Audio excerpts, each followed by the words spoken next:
Good evening and good morning to my Americanos and my UK folk. I don't know what time it is in Australia, but I just got finished watching a 3-hour documentary.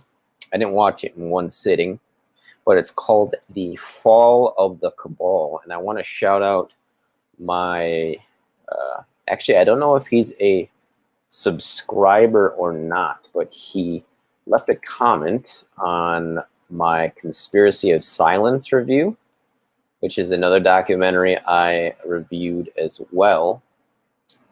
I think that was it. And I don't know, it was one of my reviews. I can't find it now, but shout out to that dude who commented on it. And I took his suggestion and I watched it, and I didn't watch it in one sitting, but it's made into, I think it's 10 different parts, so you actually don't have to watch the whole thing in one sitting if you don't want to. But it was made by this Dutch female journalist. Her name is Jane, I believe it's Jane Ossebaard, if I'm pronouncing that correctly. And she actually has a YouTube channel, and I put the link to that YouTube channel and as well as her personal website in the description box. Additionally, the link to the documentaries there as well. And it has been mirrored on a few different channels just in case it gets taken down. I tried to mirror it on my BNT account, but sometimes it gets funky with the server over there in BNT. They're still improving it, so I don't think it's viewable on there. But it's still on Vimeo. Hasn't been taken down yet. It's got about 27,000 views or so right now. And it is quite well done, I have to say. It actually mentions Mr. Wedger, John Wedger, I think in part 3 or 4, it mentions John Wedger. It actually doesn't say his name, but it shows his picture and suggests that viewers go and look him up, which I think is pretty great. I actually don't even know if Mr. Wedger is aware of that, but I'll probably text him after this and let him know, because I think that's pretty cool. It's a still from one of his ITNJ appearances, and this documentary goes over a lot. It talks about the royal family in Britain, the Dutch royal family. It talks about Operation Paperclip and the Nazis. It talks about adrenochrome, Hollywood stars like Mel Gibson calling out the cabal. It talks about Elijah Wood, Corey Feldman, who was molested as a child due to him being in the Hollywood, kind of unprotected with no parent to vouch for him as a youth, and his friend, whose name escapes me right now, but who actually committed suicide. And it talks about the many, many suicides that have happened to people who were in the process of or did in some way talk about pedophilia at the elite level. Yeah, and again, the link I put in the description of Vimeo is still active as of the time that I put it in there. But again, it goes over a lot. It actually talks about Ruth Bader Ginsburg and claims that she obstructed prosecution of sex offenders, child sex offenders. So that's something I definitely want to investigate, because you hear people, especially feminists and women, to be honest, talking up and talking so much good about Ruth Bader Ginsburg, Darth Vader. And I haven't really heard much bad spoken about that particular Supreme Court justice, but I definitely want to investigate that accusation that she obstructed prosecution of child sex offenders. And the documentary also talks about Pizzagate and James Alefantis. and points out the fact that he was listed, and I read this too on his Wikipedia page, as one of the top 50 most powerful people in Washington, D.C. And this is a guy who runs a pizza shop.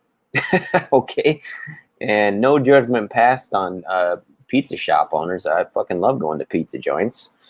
If you've ever been to Ian's in Madison, Wisconsin, highly recommend that. If you ever make it to Madison, Wisconsin, I think there's one in Milwaukee too. Ian's Pizza. But again, it just, leads you to ask, why is a pizza parlor owner one of the most powerful men in Washington? It just doesn't really make that much sense. And it goes over the artwork that is or was shown in Comet Pizza. And it shows some of the emails between Clinton and Obama talking about this is going to be our downfall. And of course, the now somewhat notorious, but again, a lot of people don't know about this. I don't think a lot of my family knows about this, and this is something I'm certainly looking forward to discussing with them at some point. The hot dog emails and the cheese pizza emails, etc. And it also discusses the Black Pope, Gray Pope, and the current White Pope as well. That's something I was not aware of, that I guess there are 3 different popes. That is the claim made. And again, I haven't followed up on that. I just finished watching it, so I wanted to review it while it was still fresh in my mind. And it talks about John Jacob Astor, which, if anybody has seen the movie The Titanic, he's mentioned by Rose in the movie. She names him as the richest man on the ship, which he was at the time, along with Benjamin Guggenheim and Isidor Straus. And there's this theory that the Titanic sinking was planned to take out these 3 men who were anti-Federal Reserve, anti-private bank, centralized banking, and were therefore essentially assassinated on this ship. I remember seeing a meme about it on Twitter a couple weeks ago. I think I saved it, and I never really looked into it after the fact. But as soon as she said that name, John Jacob Astor, I recognized it immediately because I've seen the Titanic several times. It's one of my mother's favorite movies. And I remember that line. Again, I didn't know about Benjamin Guggenheim or Isidor Straus and their influence that they had back then. But again, they were one of the other 2 richest and most powerful men in the world at the time. That is until, of course, the sinking of the Titanic. And as I mentioned before, John Wedger is mentioned in, I think it's part 3 or 4, which is really cool to see Mr. Wedger getting recognition finally, which is pretty awesome. And it talks about, again, the royal families, and they all seem to come from Germany. These royals are all connected to Germany in some way, and the Nazis. And it does mention the focus of Kevin Arnett's work and the genocide of the Native children in Canada. It is pretty brief. It's just a minute or 2 that they talk about it, but it is mentioned as well. And it also mentions the Silent Children doc, which was supposed to have been made until I think it was a friend of Chester Bennington, who's a friend of the guy who was making this, was killed or died, that is. And it talks about Avicii, along with Chester Bennington's suicides as well, which I found very interesting, and many other suicides as well. And also how these people died as well, as far as being hung by a door handle. Apparently this is a sign that they spoke out against the cabal and are paying for it. It talks about Kate Spade's suicide, and her husband just a few days after her suicide wearing a rat mask in public, which is quite strange. And the director was speculating that this was a message that this is what happens to people who rock the boat. And again, it does mention adrenochrome, and it lists many celebrities that use it. It shows Zuckerberg mentioning adrenochrome on Facebook, as well as his visit to Little St. James, or Epstein Island, also called Pedo Island, right? And it lists victims such as Annika Lucas, Tooz Niegenhaus, Richard Kerr, Ronald Bernard, Gabriel and Alyssa Dearman, Sarah Ruth Ashcroft, Fiona Barnett, and several others who I am going to investigate. Documents such as the NSSM 200 and, of course, Agenda 20 and Agenda 2030 as well.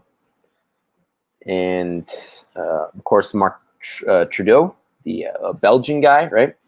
Mark Dutroux, Father Paulson, Elsengate, and other perps who I've never heard of. It also talks about the Nexium cult, which was created by the Bronfmans, Claire Bronfman and Allison Mack, the Smallville actor who helped to bring the women and men into, particularly women, to be branded by Keith Rainier, who also, the Bronfmans are connected to Jeff, Mr. Epstein as well. This guy was just such a linchpin in this world. It's quite fascinating. And again, it talks about many of the Nazis who came over during Operation Paperclip, such as Werner von Braun, who was, I believe, the head of NASA after the war. Hannah Reich, Alicia Weber, and her connection to the Nazis. And there is also the assertion that James Alefantis is, in fact, an illegitimate son of one of the Rothschilds. And that is why he went from graduating college to 6 years later becoming one of the most powerful people in Washington, simply by owning a pizza parlor, which, I don't think anybody can tell me that's not fishy.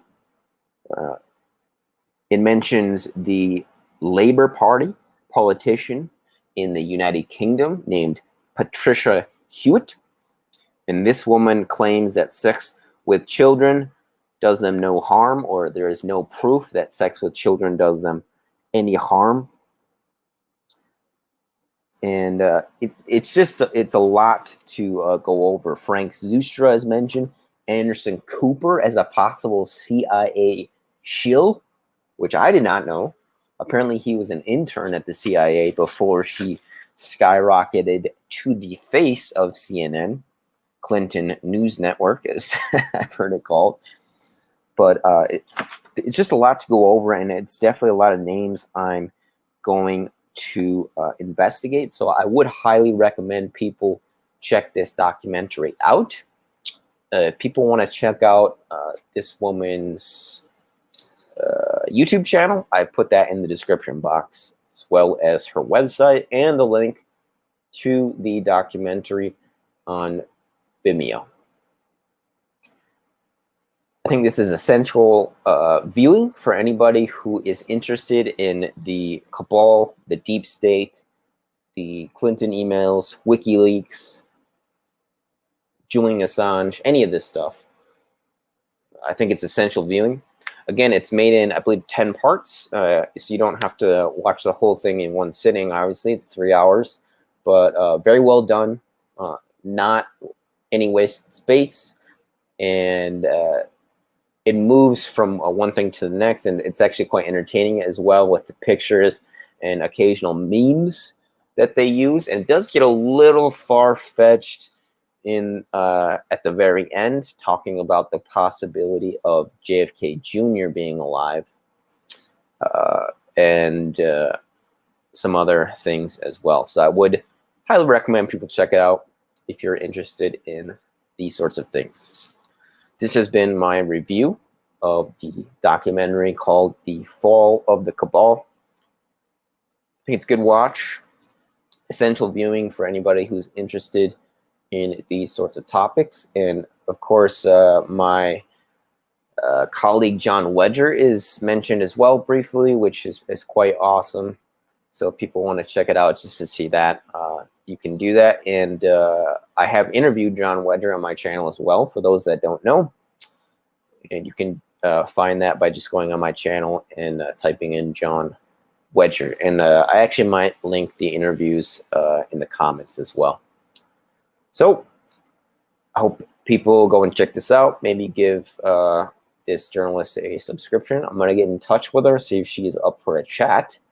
Hope she would be cool with that. And if people want to go and get at her and encourage her to talk to me too, that would be appreciated as well. And I would also implore people to go and sub to my brand new tube.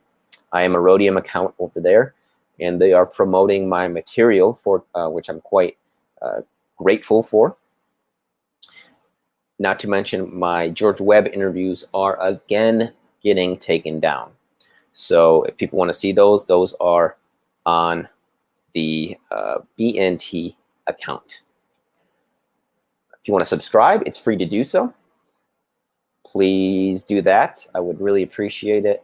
You know, you don't have to make a donation or anything like that, but I would really appreciate at least a subscription. If you do want to donate, I would really appreciate that. If you want to support the channel, in the description box below, there are links to my GoFundMe, my PayPal, and a couple others as well. Subscribestar, and I'm missing one, Patreon. So if people want to do that. This has been Addy, the Lonely Ronin from the Midwest, the best in the Midwest. Thanks for tuning in, guys. Cheers, and until next time.